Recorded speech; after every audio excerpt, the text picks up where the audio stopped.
Entrevistar Pelé é um evento. Difícil fingir naturalidade diante de alguém desse tamanho. Ainda mais a 1 metro de distância, mais ou menos nessa configuração aqui. Pelé sentado, eu num banco um pouco mais elevado e cheio de ansiedade, expectativa para ouvir o atleta que apresentou a excelência ao esporte mais popular da Terra, o ser humano que apresentou um país ao mundo. Mas assim foi naquela terça-feira ensolarada em Santos, 12 de novembro de 2019.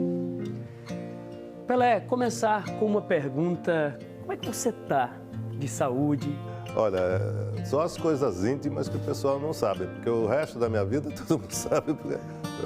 Claro, eu continuo fazendo algumas viagens. Nesse último ano, por exemplo, eu ia dizer nesses últimos 6 meses, mas nesse último ano é que eu tive os problemas das cirurgias, né? Havia um tempo Pelé não dava entrevista. Em abril daquele ano de 2019, Pelé participou em Paris, na França, de um evento comercial ao lado de Kylian Mbappé, a nova estrela do futebol mundial. Mas após o evento, Pelé passou mal. Precisou ser internado na capital francesa para retirar pedra nos rins. 5 dias no hospital em Paris, depois acompanhamento em São Paulo. Deixaram o rei em silêncio por 8 meses.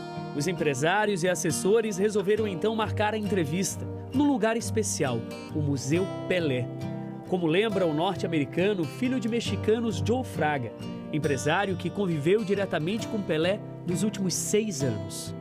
Esse sítio para várias razões. O Museu Pelé por várias razões. Era melhor para trabalhar com a imprensa, para os fotógrafos terem espaço para registrar a história dele. Fizemos um escritório para ele dentro do museu. Eram muitos veículos credenciados, 32 brasileiros, 10 estrangeiros. Cada um teria direito a 15 minutos de papo. Só que o homem gostava de falar e a gente de ouvir. Ainda toca o violão ou ele está no canto lá da sua casa? Ainda toco, não. Eu toco, mas o violão está no canto.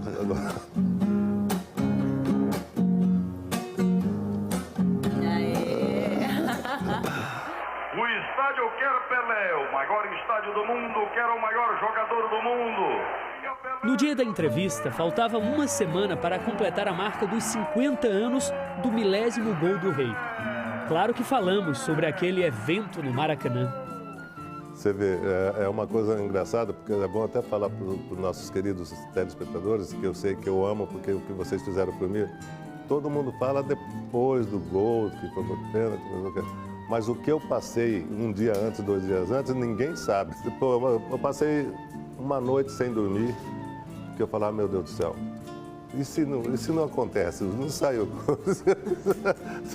Pela primeira vez as pernas tremeram? É, porque... Como é que foi isso?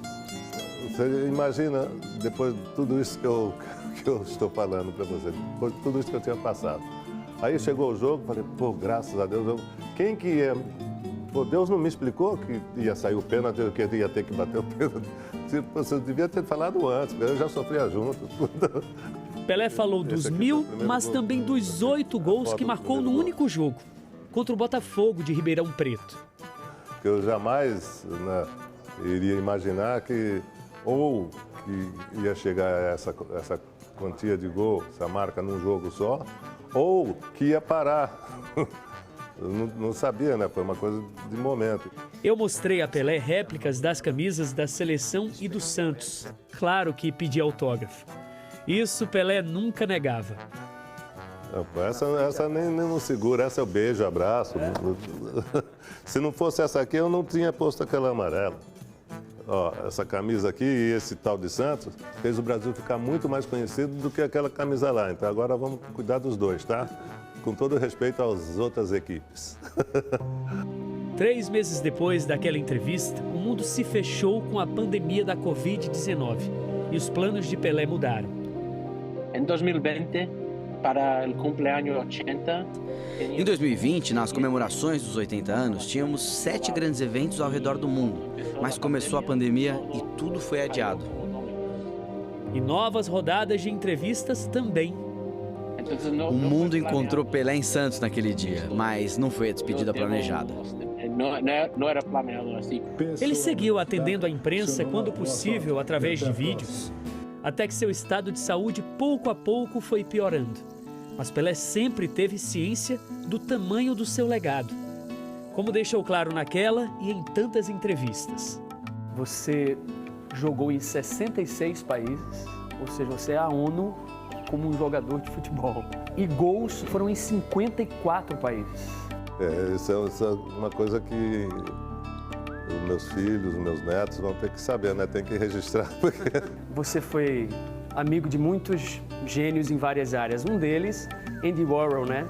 Aquele que disse que todo mundo teria no futuro 15 minutos de fama, mas ele, quando lhe conheceu, mudou um pouco a frase.